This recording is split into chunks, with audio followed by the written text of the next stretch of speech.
Woo! Episode 7. Strong by Lee and powered by Pam 2021. 2021. Yeah, Oh, here, trying I to know jinx me. you made it. No, I saw memes the day say 5 days into 2021. All right, well, here's to 2022. I saw that too. It's crazy. Mm, All right, we're gonna do. I guess we'll try to do a slightly different format today. Not all that different. We might still have an hour-long discussion, but we're going to try to be a little bit more truncated in what we talk about so that we can knock out a few more topics than before. absolutely. We'll be able to delineate the topics a little bit more for ease of viewing and editing. Yeah? Yes. All right, perfect. We are going to talk about fasting first, and then sugar, and then maybe a little bit of, I don't know, gluten-free and some other random things that Yeah. might pop up into our head during our conversation. Okay. All right. Fasting. I'll lead it off, talk a little bit about fasting, and then you can share your perspectives. Fasting, otherwise known as intermittent fasting, it's really popular nowadays, or it was really, really popular just a few years ago. I think it's starting to die down a little bit, but what's interesting is since science is usually behind the curve in terms of what people do on the ground, it's intermittent fasting, or otherwise known as time restricted feeding, in research is starting to catch up. We're actually starting to see what type of clinical applications fasting might have for people who have metabolic syndrome, diabetes, and also for healthy people who want to lose weight and get healthier. Intermittent fasting or time restricted feeding is essentially when you pick a certain period of time during the day, eat only during that period, and fast for the rest of the time period. The most popular rendition of intermittent fasting is 16-8. You feed or you feast for 8 hours and you fast for 16. The fasting period starts the moment that the fork comes down for your last bite, and you do not have anything that contains calories, food, or drinks for 16 hours.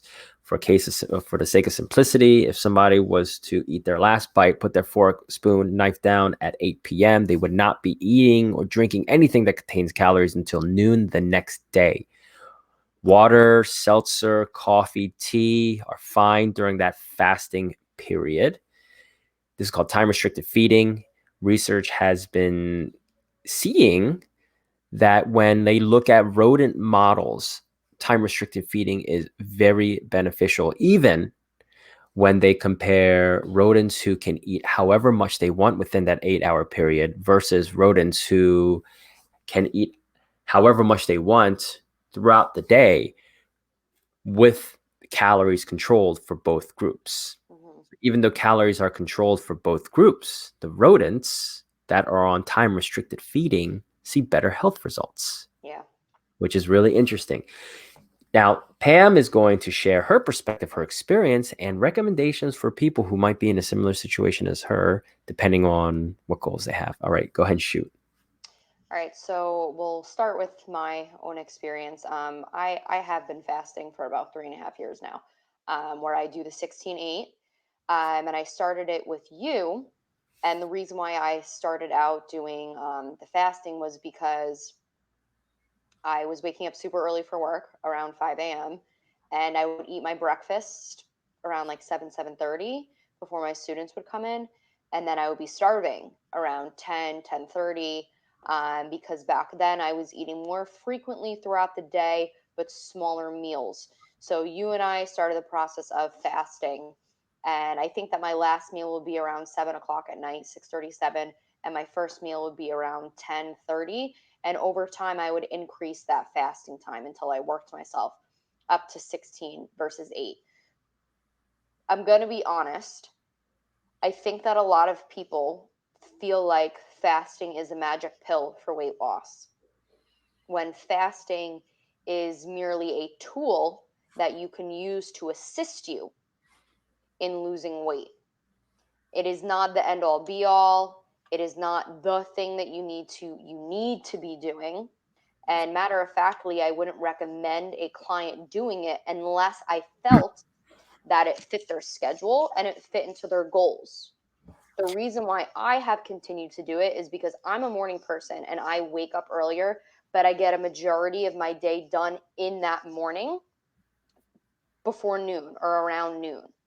And so by the time that I'm eating, which is around 1 o'clock, and it's 1 o'clock because that's the way that my schedule falls with my work, that's when I have my first meal of the day. And I find that I am more satisfied eating fewer times throughout the day, but having larger meals. That holds me over more than if I were eating at 8 a.m. and 11 o'clock and then 3 o'clock and then 6 o'clock. I find that if I, have one big meal around lunchtime, that holds me over until dinner. And then I have a little bit of a snack before I go to bed.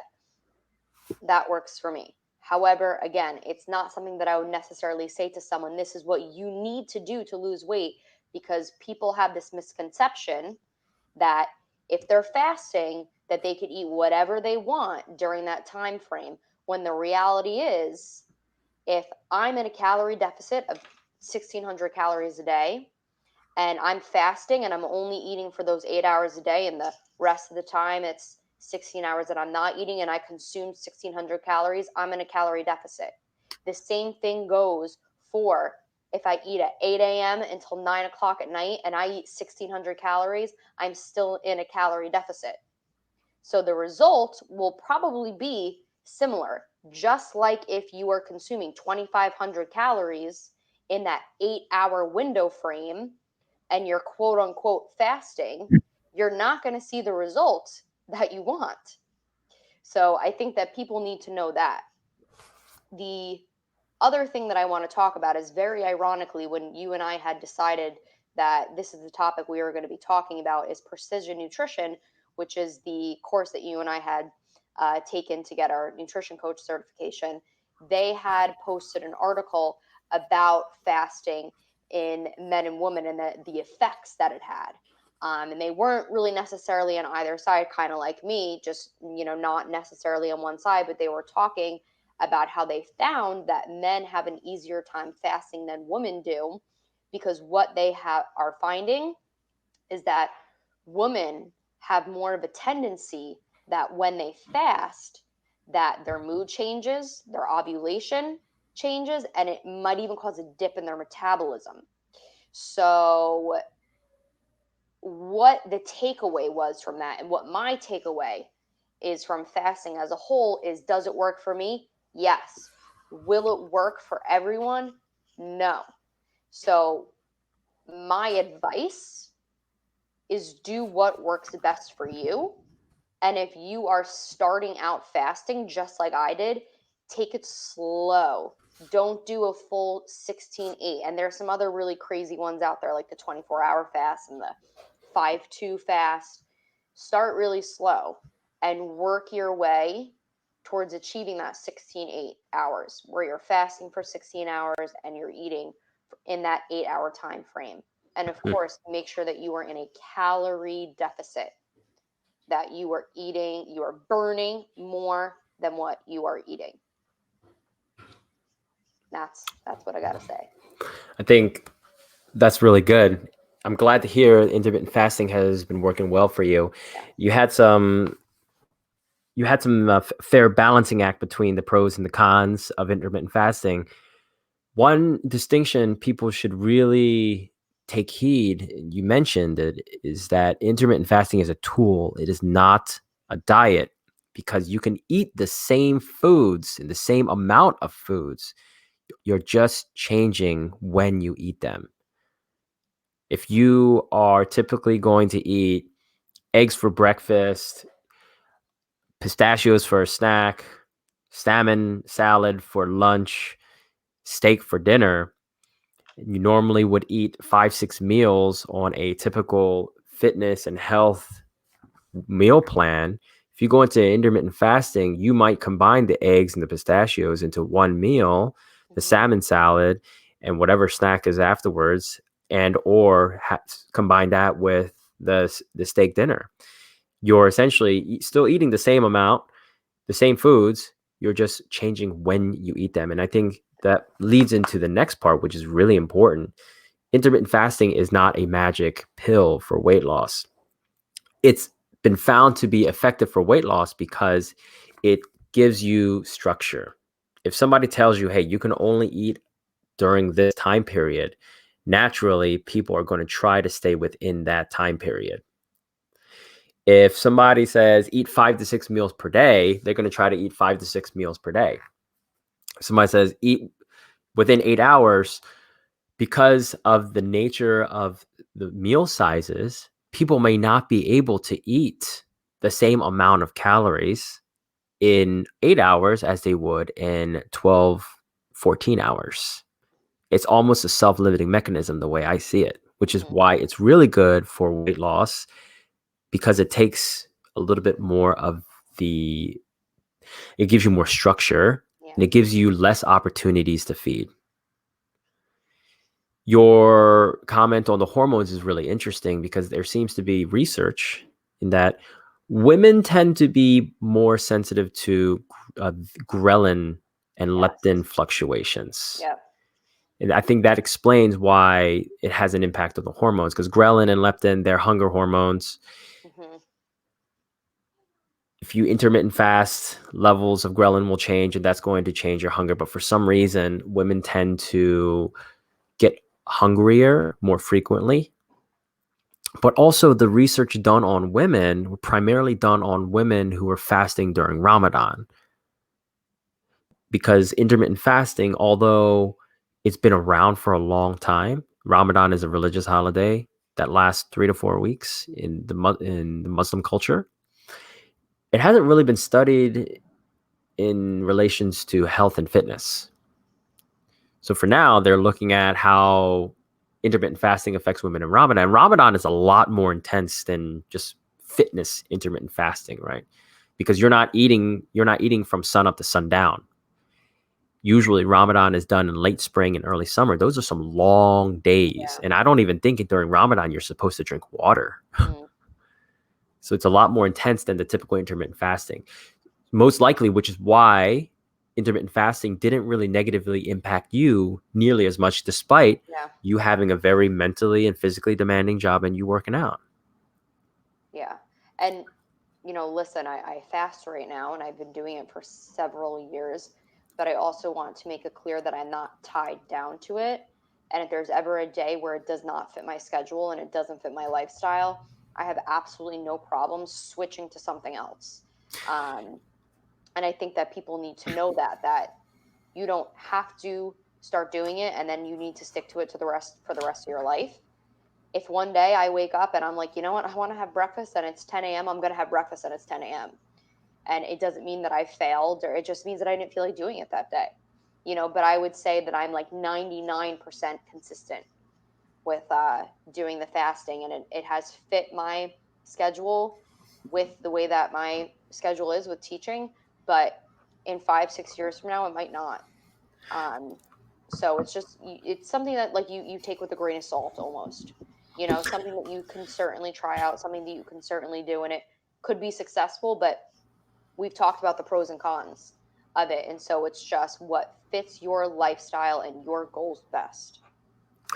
I think that's good. In your case, you're making a case for intermittent fasting being really good for general fitness people who are busy and they have other obligations, Yeah. which brings us to who is fasting not for. Fasting is not for somebody who wants to eat big, infrequent meals. Fasting is not for somebody who wants to gain maximum amounts of muscle. Because if you want to gain maximum amount of muscles, you need to constantly be in an anabolic state. And you get into an anabolic state when you eat. The more often you eat, the longer your body will be in an anabolic state. That's why bodybuilders typically prefer small, frequent meals so that Hmm. they're constantly bringing in a steady stream of nutrients and being in an anabolic state. It's also not for people right now who have type 1 diabetes or any other uncontrolled blood sugar issues, right? Because when you eat food, whatever food you eat, it's going to impact your blood sugar levels. And if you are not managing your blood sugar as well, or even healthy people will tend to go hypoglycemic. They'll get clammy, they'll get weak and dizzy, even though they're not considered diabetic. They won't have good blood sugar control simply because maybe the way they eat right now is just really high in sugar, really high in carbohydrates. It sends their blood sugar all over the place anyway.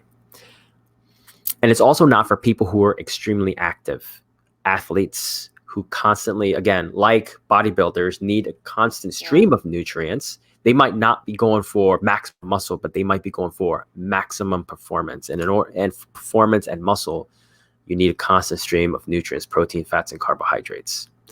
I would also add to that someone that does not have a good relationship with food.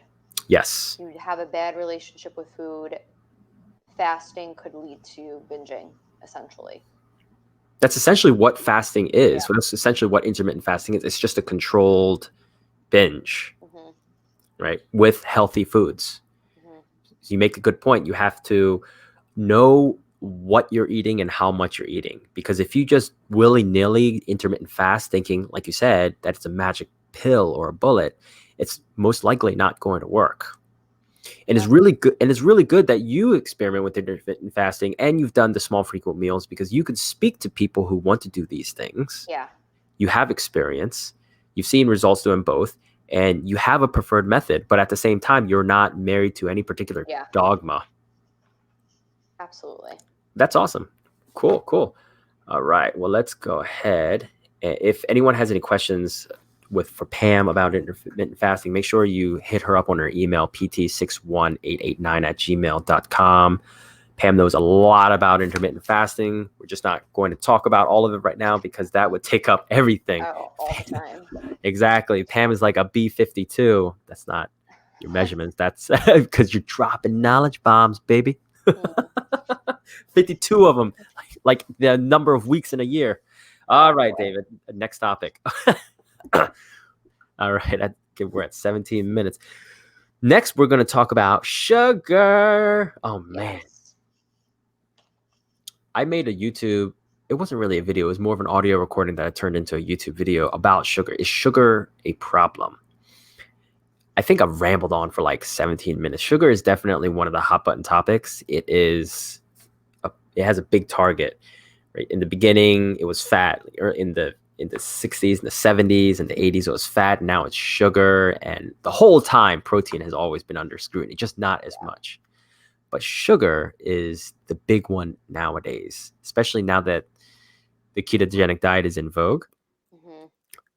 You also had some interesting and knowledgeable things to say about sugar.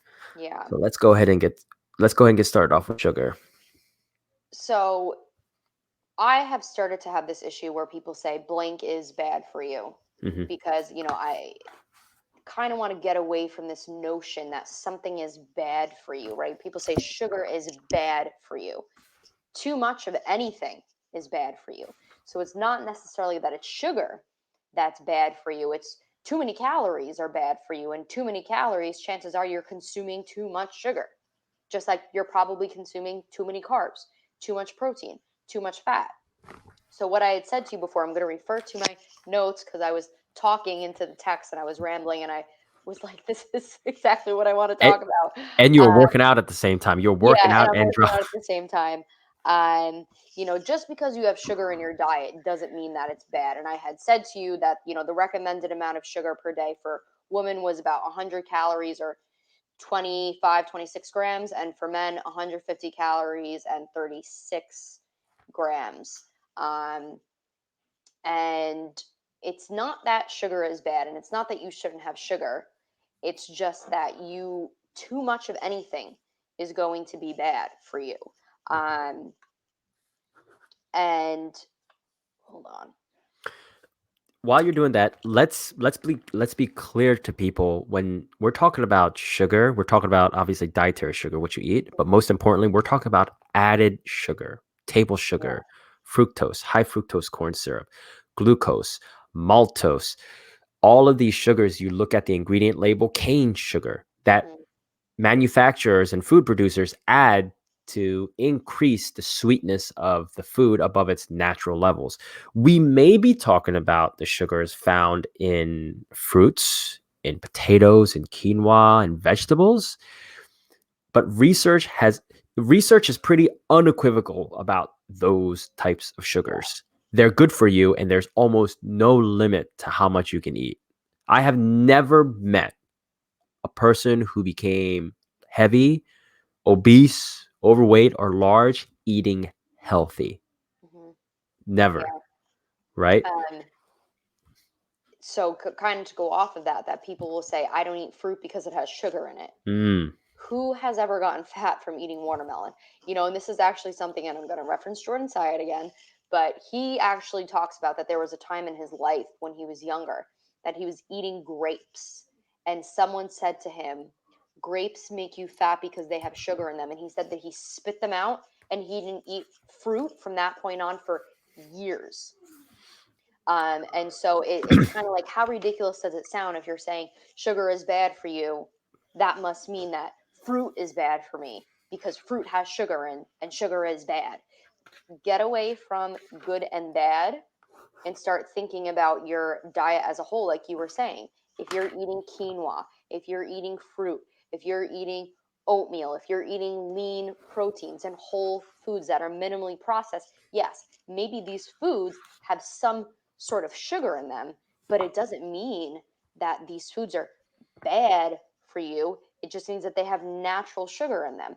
But guess what? If you're eating 2,500 calories a day, and half of that is Sour Patch Kids and fried food and really all these other foods that are high in fat or high in sugar, that's what's going to cause you to gain weight. A calorie surplus is going to cause you to gain weight.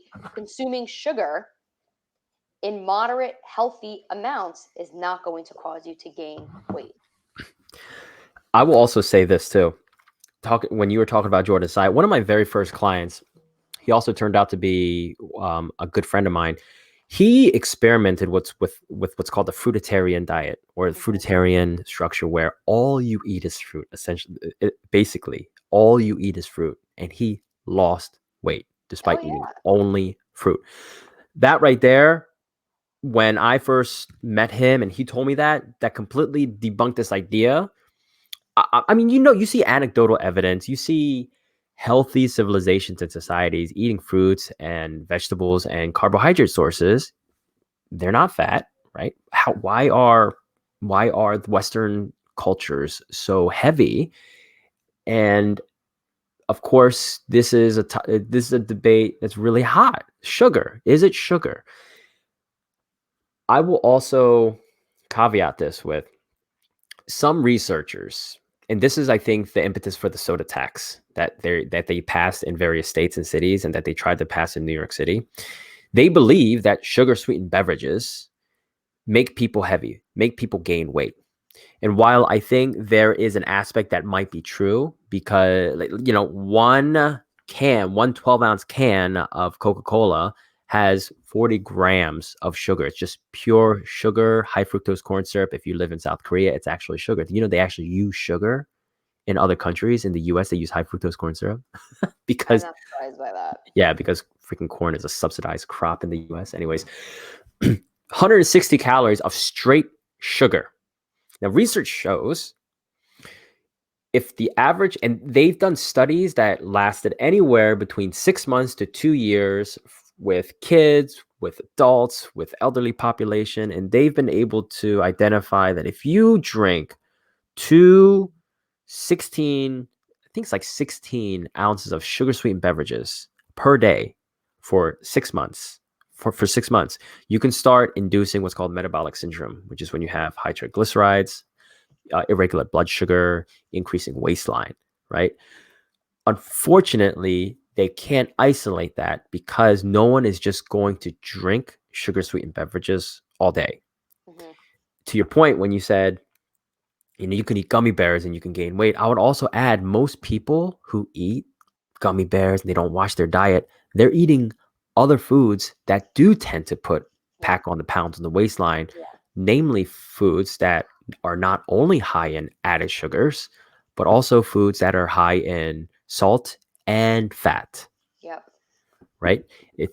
When you have a perfect storm of unnutritious foods, malnutritious foods, and high calories, you're going to gain weight. And then the sugar sweetened stuff is just icing on the cake, pun Yeah. intended.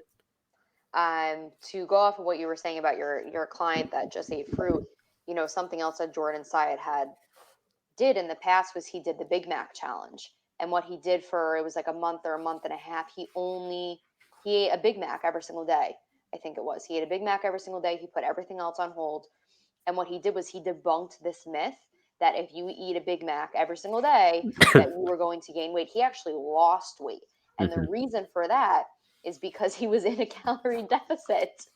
Um, and so, what we need to realize, if you are watching this and you want to know, is sugar bad? No, sugar is not bad.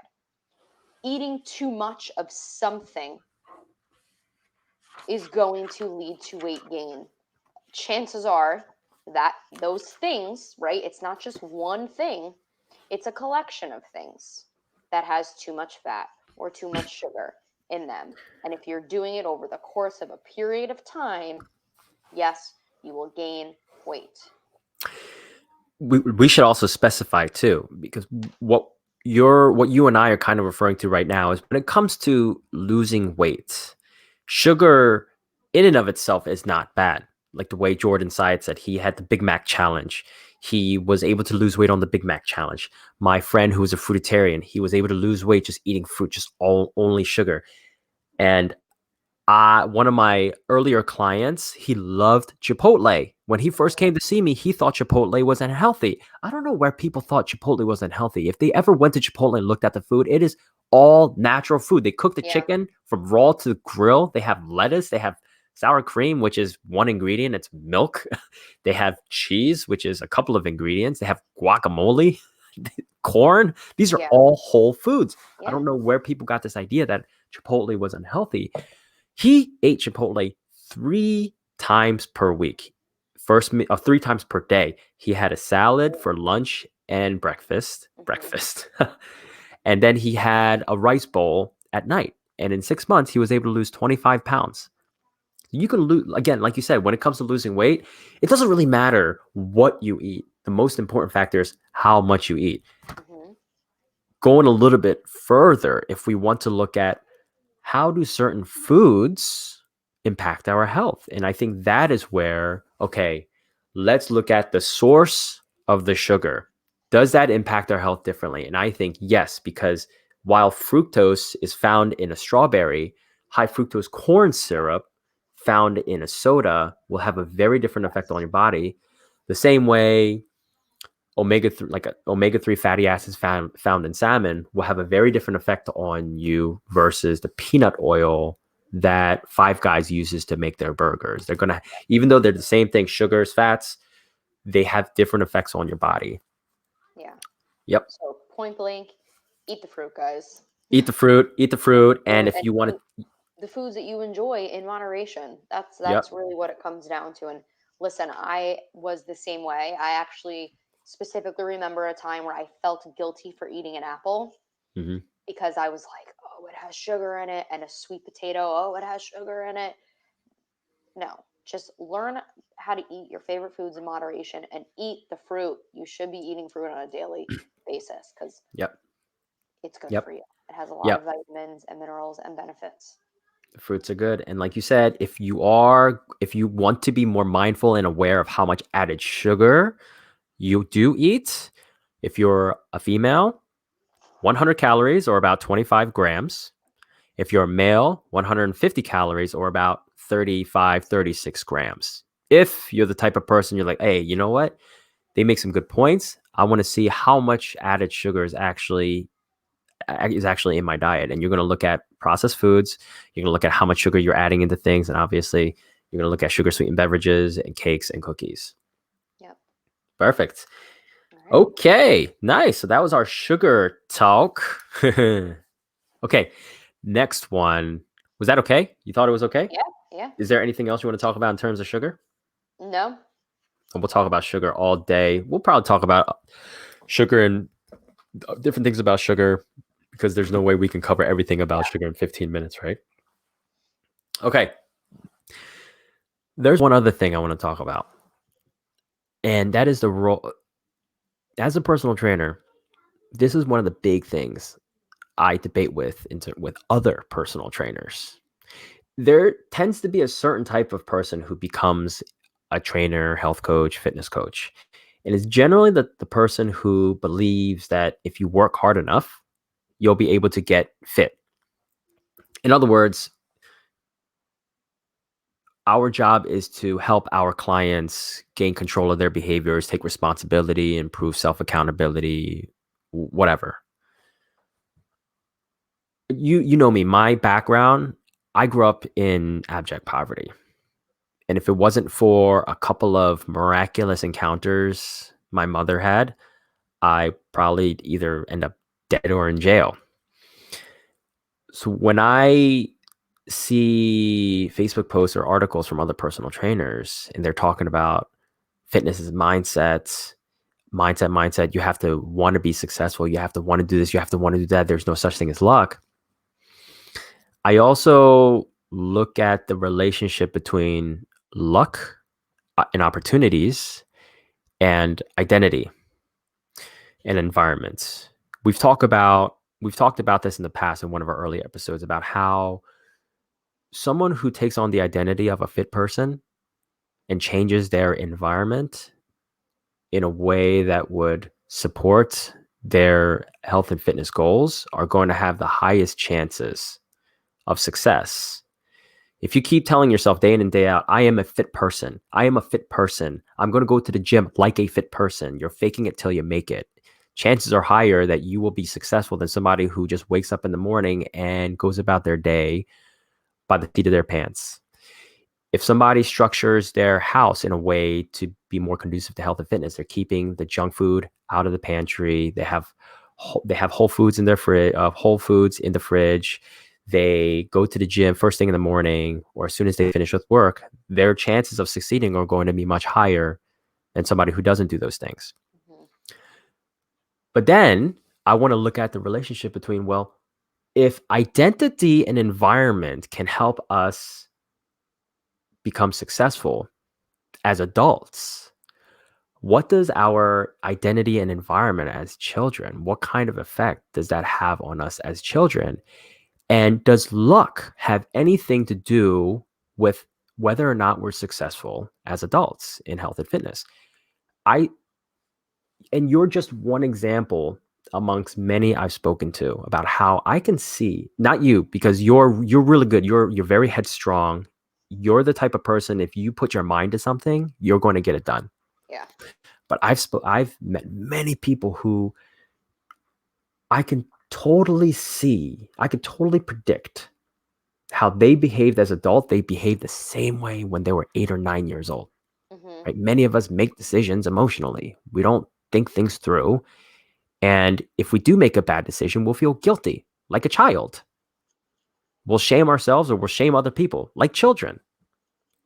And it makes me think how our environment growing up shaped our identity.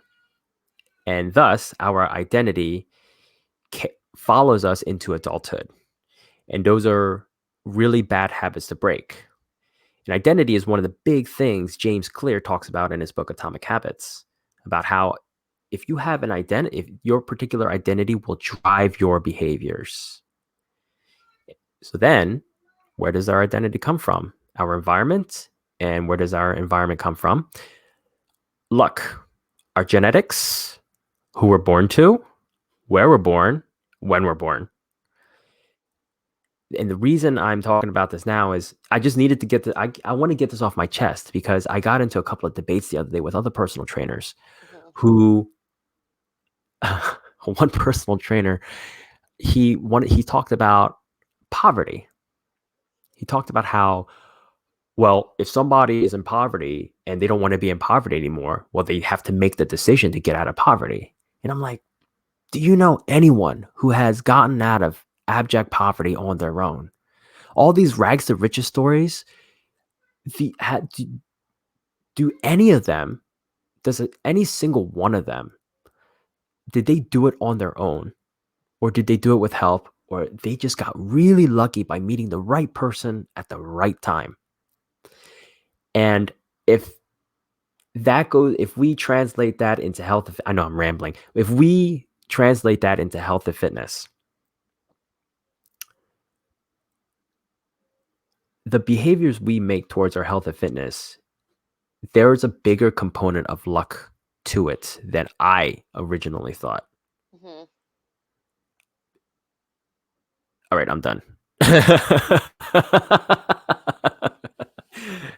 Anyways, that's something that I think about a lot. Um, Okay. and I think about it a lot because people should understand that health and fitness isn't always about doing this or doing that. It's also about if you decide to work with somebody like you, that you're not going to judge and criticize somebody just because they make a bad decision. Hmm. Bad decisions, as it relates to luck and opportunities, do not happen in a vacuum.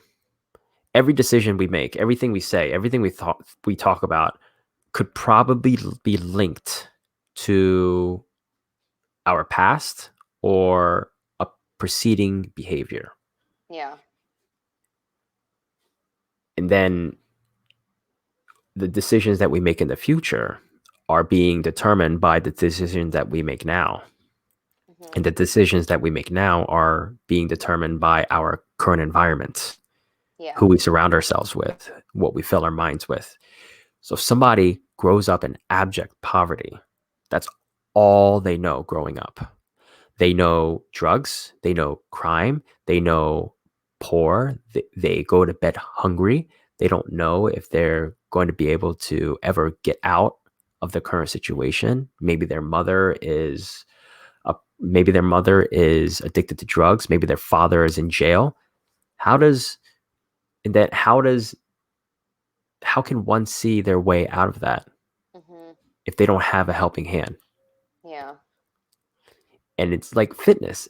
A lot of people, and I'm sure you know many people like this, are in a situation that may be outside of their control, but is completely sabotaging them. Maybe they have really shitty genetics. I've met people who have really shitty genetics.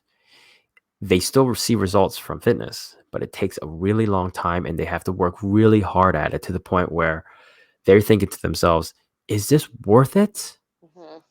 I'm busting my ass, and I know they are, but they're not seeing the results they want. Is it really worth it for them? Or they're at a job they freaking hate. Maybe they can quit. Maybe they can find a different job. Maybe they can't. Maybe their colleagues actively try to sabotage them.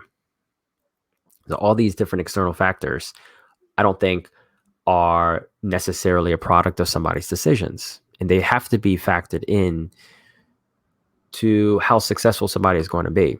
And this is more about a compassion piece, I think. People should know that you and I, we try to take into consideration all of these different factors that might affect how somebody makes decisions. Hmm. Rant over. Soapbox done. Soapbox done. Bet you weren't expecting that on a Thursday No, night. I wasn't. I wasn't.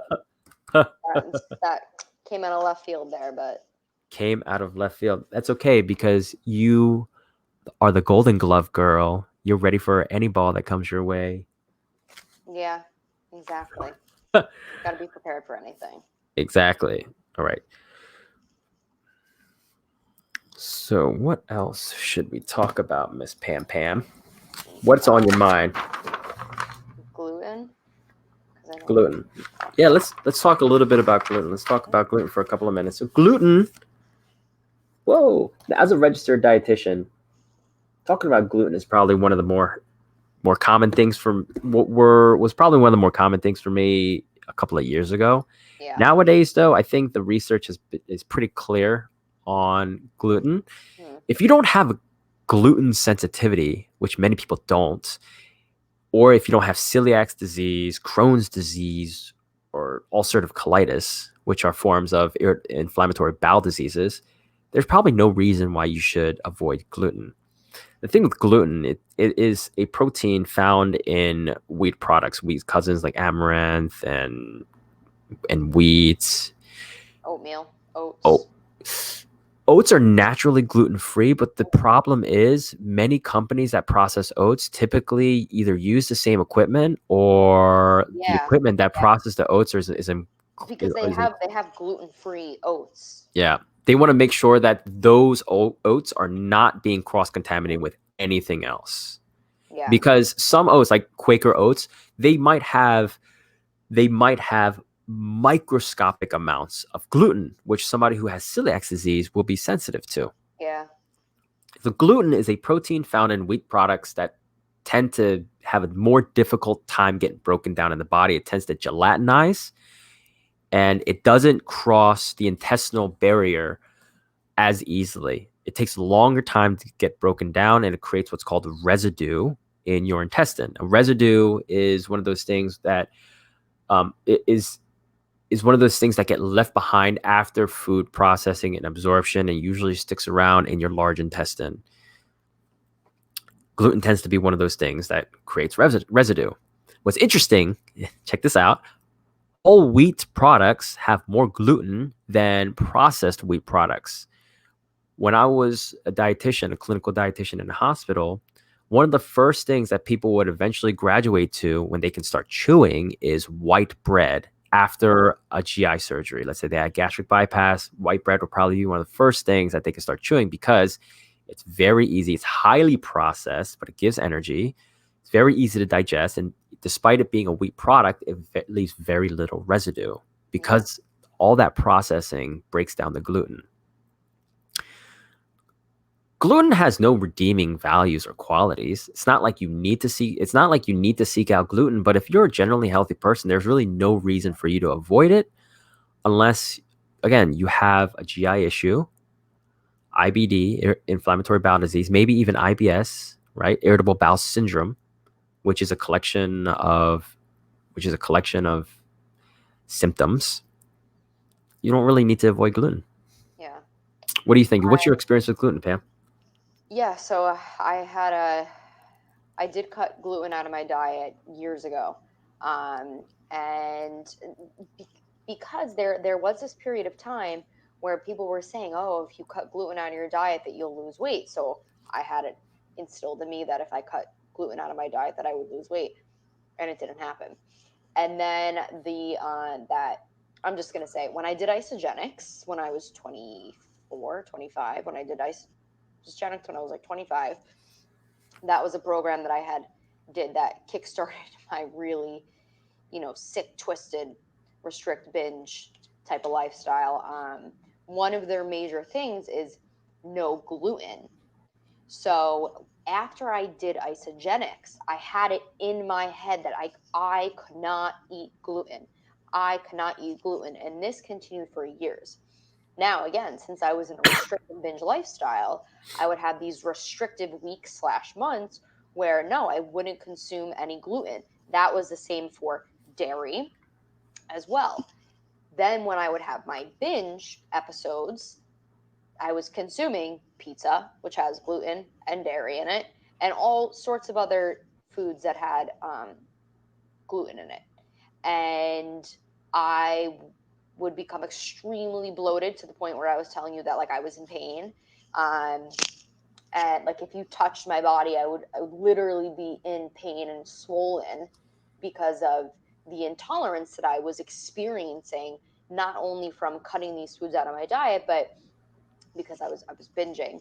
Um, and I led myself to believe that I had a gluten intolerance. This went on for years, years again, until I started training with you. And I remember you told me that I should eat white rice, and I was bugging. I was like, but it has gluten in it, and you kind of, I mean, probably from the first time that we met, you were like, you don't have any intolerances, you just have digestive issues because, you really kind of screwed yourself here with everything that you did to your body. Um, and you told me, you were like, this is undoable. Like, you can undo what you've done, but it's going to take time. And you had suggested white rice to me because, don't want to get this wrong, but it's quicker digesting. Correct? It's easier to digest. Here's the interesting thing. We're gonna talk about white rice just for a second. White rice and brown rice. Many people believe brown rice is healthier because it's whole grain, right? Mm-hmm.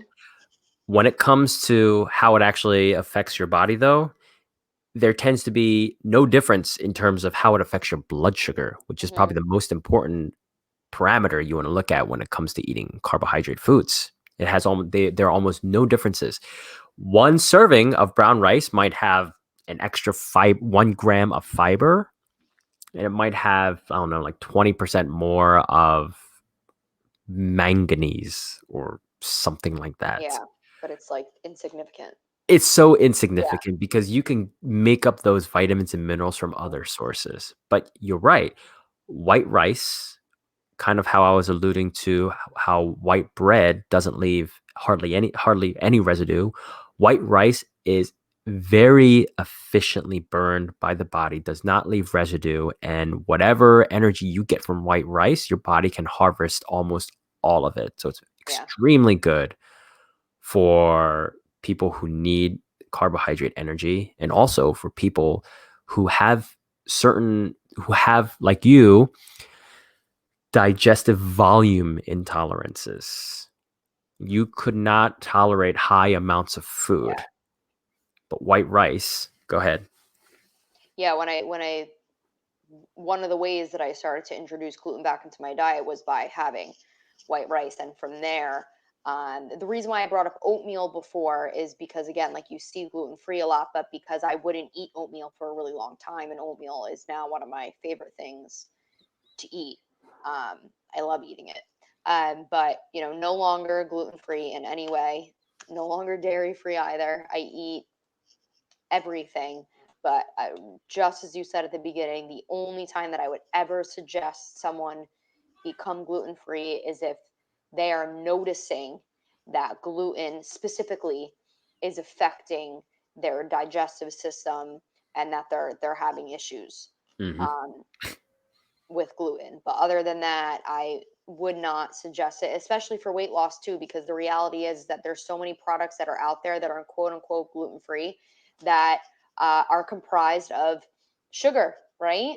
Or something else in it. And again, it's not that sugar is bad for you, but too much of anything is bad. So if you're saying to yourself, oh, I can eat this because it's gluten free, so it must be quote unquote good, that doesn't mean anything at all. It doesn't mean that it's good for you. And it doesn't even mean that you should be eating it, because if you don't have a gluten intolerance, then why bother? The real thing is probably better. Hmm. We're always advocating for whole, Yeah. unprocessed foods. We're always advocating for Yep. that. And if And people actually took our if people and took our advice, all of these really posh food yeah, companies would probably go out of business. but I get it because I lived it for so long, and some of it is chalked up to what's advertised. Um, And what people need to realize is that the best diet is the one that fits you and your schedule and your goals the best, but also it's the one that's the most sustainable, that you can carry out day in and day out. Um, and so gluten free, if you need to be gluten free, then do it. But if you don't, then is that something that's going to be sustainable for you to carry out for the remainder of your life? Probably not, because let's face it, pizza is great. It's You all know, about it's all about personalization. yes. And that's the interesting thing, right? Pizza is great because if you really break down pizza into its individual parts, what is Mhm. pizza? Pizza's tomato sauce. Pizza is maybe olive oil. Pizza's cheese. Pizza's bread. That's Yeah. essentially what pizza is if you reverse engineer it. Yeah. How come Throw all of a some sudden veggies when you on there and it's like a complete, you got the try, you got your carbs, you got some protein, you have some fats, like grill, put some chicken on there, it's even better. Yeah, no one's going to get heavy or unhealthy eating one slice of pizza. They're Yes. not. Eat a half a pie from Domino's, meat lovers. Now we're talking. Now we might be It's what looking at some other things. it's what they say, that no one ever got fat from eating one cheeseburger, just like no one ever got thin from eating one salad. Exactly. Yes. Truer words have never been told. Mhm. That's what I'm here for. Word. I mean, you are the truth master. Yeah, Okay. All right. So we're at 49.50. it's pretty good. Yeah. Yeah, I think we're okay. Yeah. All right, let me stop the recording. Should we say goodbye? Actually, yeah, you're right. Hold on. I'll don't worry. I'll edit this part out. Okay. Okay. Okay. All right, people. So we talked about some cool stuff today. Maybe except with the exception of mine, we talked about fasting. We talked about sugar. We talked about gluten free, and we also digressed a little bit in terms of luck and opportunities, just to maybe give you some food for thought. You spoke about luck and opportunity. I sat back and I listened. Yes, I I talked about it. I want people to know if they're struggling, it's not always their fault. Yeah. It's not always just a mindset thing. Yeah. That is our episode Good. 7. If you have any questions for Pam or me, look at the scrolling marquee down below. You can reach out to Pam at pt61889@gmail.com, and you can reach out to me at david@strongbylee.com. That is pt61889@gmail.com and david@strongbylee.com. I'm trying to make it sound like an infomercial. I'm not Yeah. doing a very good job right now. Well, I'm Well, glad for anyone yeah. who is listening. Thank you very much for tuning in. Hopefully See you this next time. hopefully this episode was helpful. And if you have any questions, reach out to us. But until next time, be strong, be powerful. Bye. Yeah.